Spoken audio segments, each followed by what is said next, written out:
আসসালামু আলাইকুম দর্শক, আপনারা দেখছেন কাতল, রুই এবং মৃগেল মাছ এবং রয়েছে কালীবাউস। এই মাছগুলো হচ্ছে পুকুরের বিভিন্ন স্তরে থেকে বিভিন্ন স্তরের খাবার খেয়ে থাকে, যার কারণে এই মাছটা আপনার পুকুরে থাকলে পুকুরের পানি 100% নিয়ন্ত্রণে থাকবে। তাছাড়াও আপনারা দেখে গেল 2 মাস 3 মাস পর পর পানিটা একটু করে চেঞ্জ করে নেবেন। আর যাদের বড় ঘের রয়েছে, বড় পুকুর রয়েছে, সেজন্য কোনো কথাই নেই।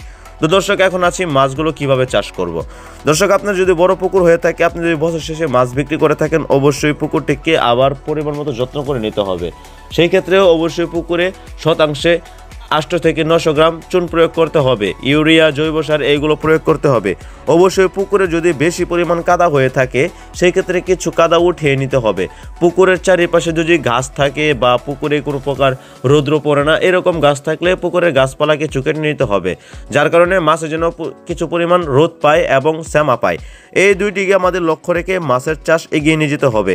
অবশ্যই পুকুরের পানি পরিষ্কার রাখতে, পুকুরের পানি যেন শরীরের যেন না খাওয়াজানি হয়, সেই ক্ষেত্রে আপনারা চুন প্রয়োগ করবেন মাস শেষে একবার।